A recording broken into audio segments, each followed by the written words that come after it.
implementation of infrastructure projects in DepEd. I would like to direct my questions to Mr. Ipimako Dinsing. Mr. Dinsing, are you still connected with DepEd? Your Honor, may I, Mr. Chair? Yes, Mr. Ipimako I left DepEd effective September 30, Your Honor. September 30, 2024. 2024. Bakit po kayo umalis sa DepEd, Mr. Dinsing? With the intention of running for public office, Your Honor. Hindi ba kayo tinanggal sa DepEd? Hindi po. Because from what I gathered, you were made to submit a courtesy resignation. Opo, ahead. Yes, Opo. you did. Opo. And your courtesy resignation was accepted. Tama po yan. It was short of saying, a courteous way of saying that you are out of DepEd. Actually, from the information that I got, nakiusap ka pa na ma-retain dun sa DepEd. No, But hindi the po. administration did not allow it. But anyway... Yusek Dinsing, may I remind you to please address the chair? I apologize, Mr. Chair. Okay, thank you. Anyway, that is another matter. Kailan po kayo na appoint sa DepEd, Mr. Dinsing?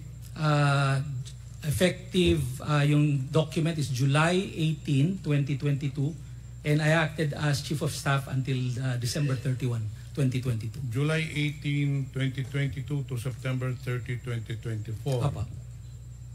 So, yung first appointment mo, pagpasok mo sa DepEd, anong binigay na position sa'yo?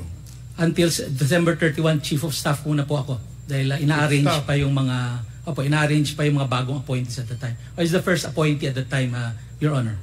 No, when you entered July 18, were you appointed as Chief of Staff, Undersecretary? Undersecretary, Chief of Staff, yes. Undersecretary? Chief of Staff, yes. Undersecretary for what? Chief of Staff. So concurrent yun, Undersecretary and Chief of Staff? Tama po. That was the first position. You served then as Chief of Staff of Vice President Sara? Tama po yan, as of December 31. So sabay kayong pumasok? Ahead lang ba siya? By July 1 po siya. Ako July 18 officially.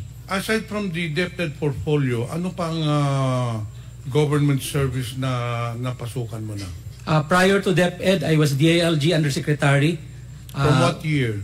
From 2018 to 2022, and I entered DILG as Assistant Secretary for Plans and Programs from 2016 to 2018. Prior to DILG appointment, I was from the private sector, Your Honor.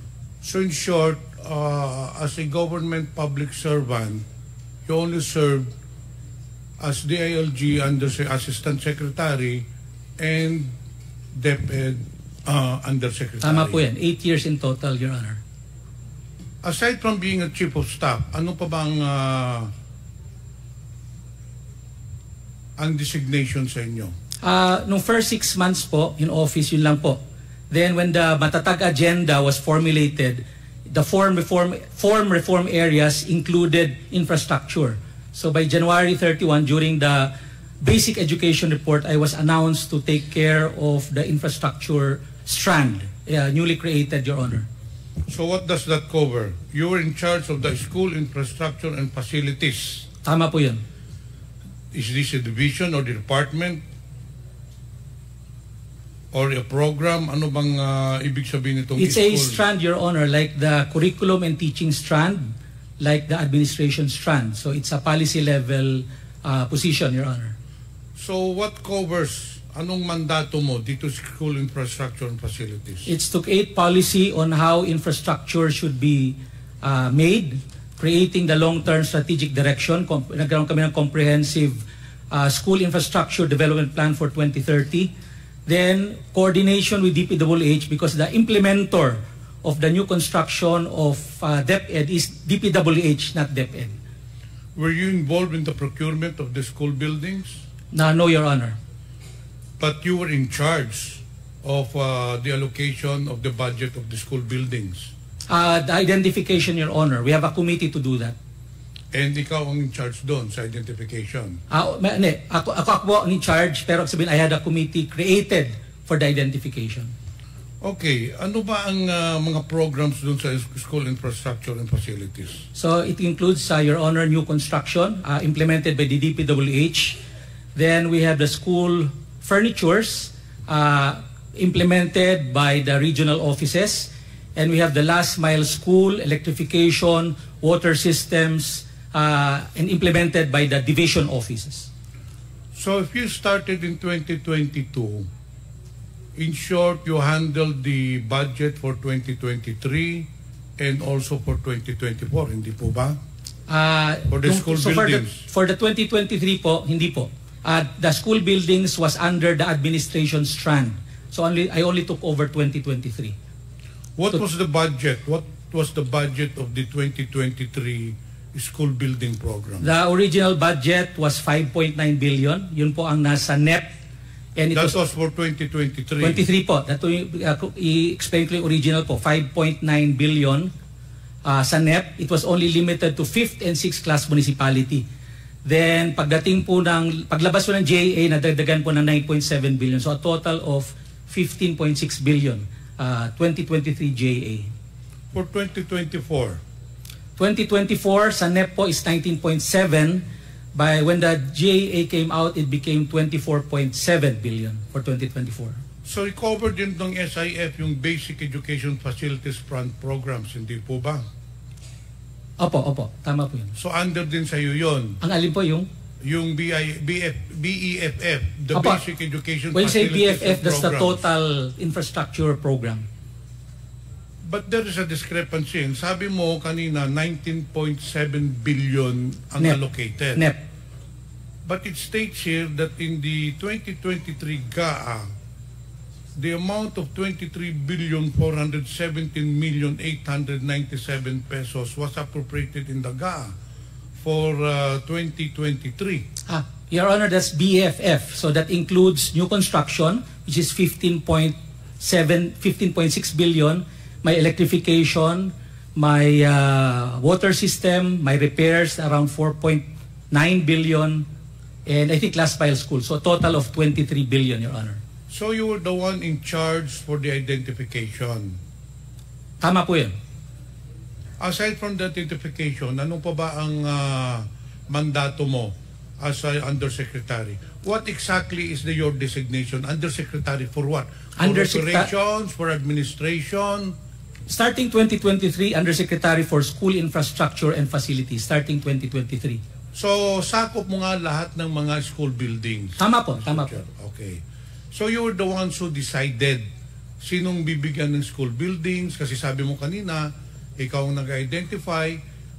So, you were the ones, kasi ang proseso po niyan, nagpapadala yung mga school superintendent division or rather the schools division in each district or in each province. They have proposals for the repair, for the construction, and it goes to your office. And then ikaw ang nag-identify sinong popondohan. Dahil di naman pwedeng pondohan lahat, hindi po ba? Tama po, tama po. Correct. Pero for this purpose, Your Honor, I made sure that it is equitably allocated. That's why in August 4, 2023, we created a National Technical Working Group composed of 4 area managers, members of the Education Facilities Division, merong operation strand na outside their SIF strand para ho fair ang allocation and based on needs. And there's a criteria. The criteria is 70% should be allocated to those which are in makeshifts, yung talagang walang classroom from the very beginning, and 30% allocated dun sa may shortage, kagaya ng 2 shifts, 3 shifts, yung po shortage po yun. So nakafocus po dun. Merong committee na nagde-decide. Tama po yun. Kung sinong bibigyan ng allocation. Opo. Based on the proposed list of the divisions. Hindi Tama po. We assume na validated na rin siya. So in short, ikaw talaga ang nagde-decide kung sinong binibigyan. Once na nagawa na listahan ng yung komite, I just accept it at is because I assume that they follow the criteria that we set. But I think you're the one who is really deciding because if I recall, during the budget hearing, Mr. Chair, for 2023, ang pinadala po ni Mr. Dinsing during the party consultations, pinadala ng DepEd during the party consultations. If you remember, for every budget hearings, before the pre-plenary budget hearings, may pinapadala po ng mga representative. In most cases, it's the Secretary. I recall in 2023, during the budget deliberations, kayo ang pinadala na regarding sa mga school buildings. Tama po yun. I remember that was, I think, 3rd week of August 21 or 22.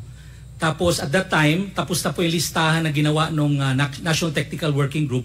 I think the list was supposed to be around 15.1 billion. Yun po ang pinresent namin sa consultation.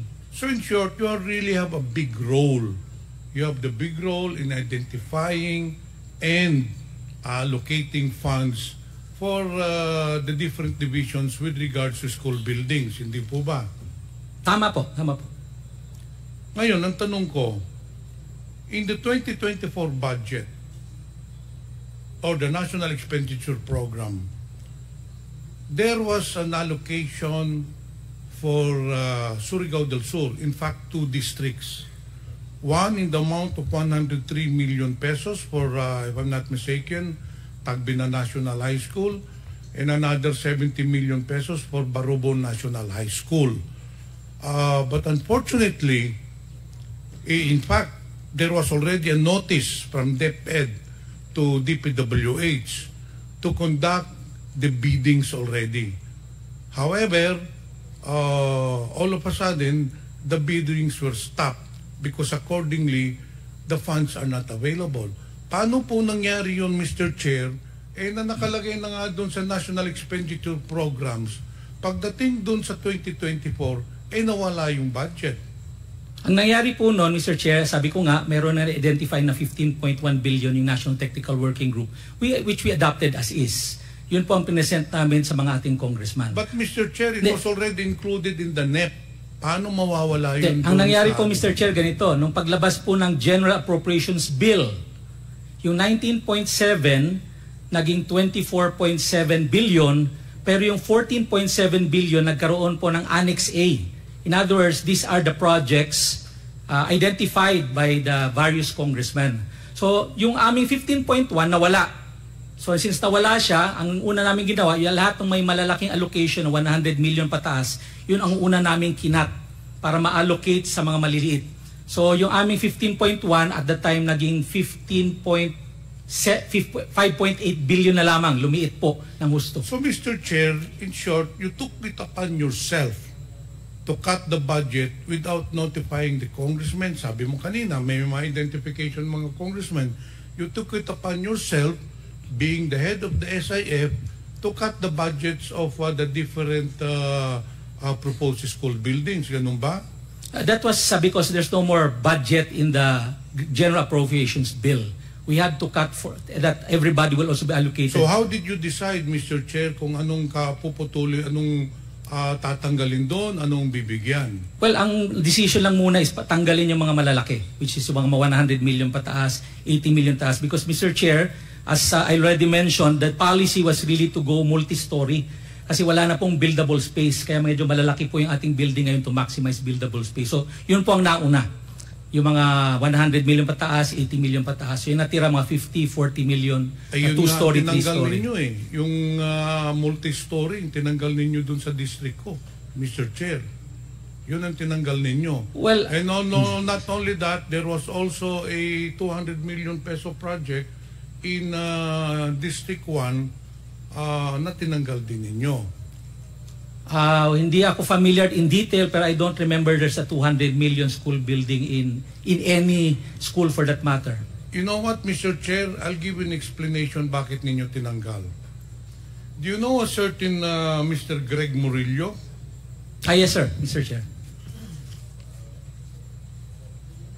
Sabi ko kanina, Mr. Chair, the 180 million pesos was already included in the National Expenditure Program.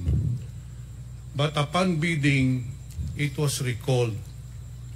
But prior to the bidding, this Mr. Greg Murillo, who's a close friend of Mr. Dinsing, called me. At itong sinabi niya, kamusta po kayo, Congressman? Sabi ko, mabuti naman. Congressman, meron po lang kayong budget na 170 million pesos para sa district mo. O sabi ko, yun nga, naka-schedule na for bidding. In fact,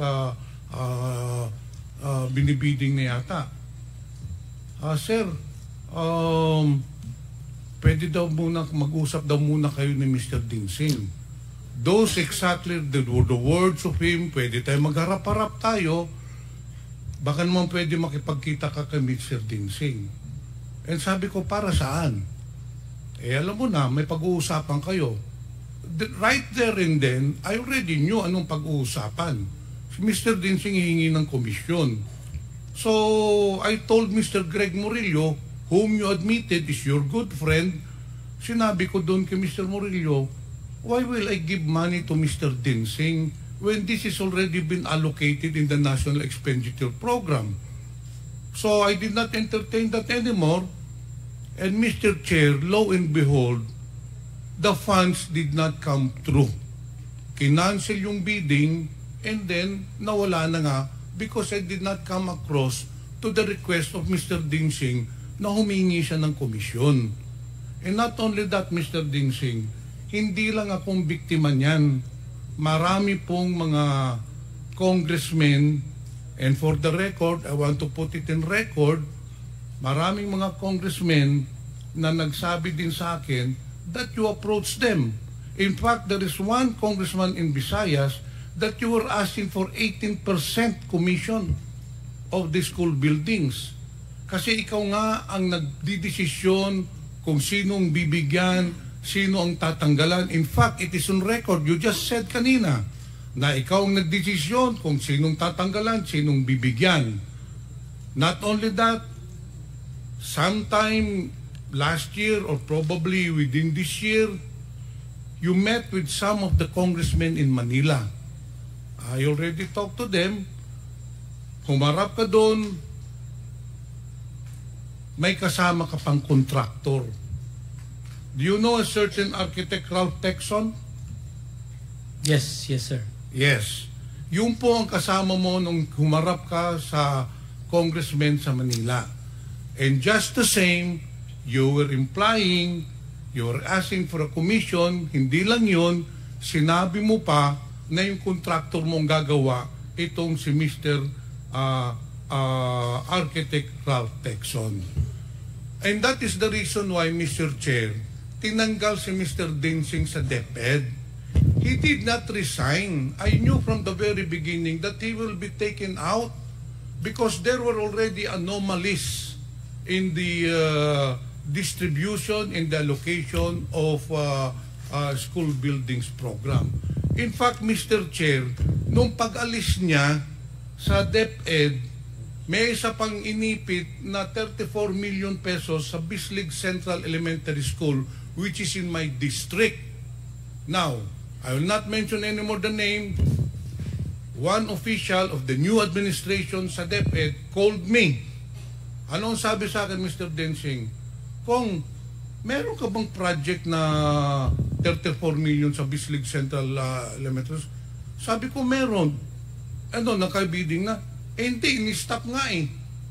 Sir, ito, ilalabas na ho namin. Inipit ho ni Mr. Dinsing. And that is the reason why, Mr. Chair, this person was taken out of DepEd because of his anomalous practices in DepEd. Yun po ang katotohanan niyan. Nakiusap ka pa na ma-retain ka pero hindi na tinanggap ni Senator Sani Angara, and that's good for DepEd because you have been doing the rounds para ka nang nagbebenta ng isda. Inaalap mo sa lahat ng congressmen ang allocation ng school buildings asking for a commission. Mr. Chair, may I now respond? Yes, please. Well, first of all, it's a blatant lie asking for commission. And that's the very reason I'm process-oriented. Sasabihin mo, Mr. Chair, process-oriented po ako, Mr. Chair. Ang mga congressmen, gusto mo mag-executive session tayo, ipapakita ko sa iyo mga congressmen. Sige, wala akong nakausap. Yung sa Manila nyo, I was never with the Architect Texon. Order, please. 1 minute suspension is declared by the Chair.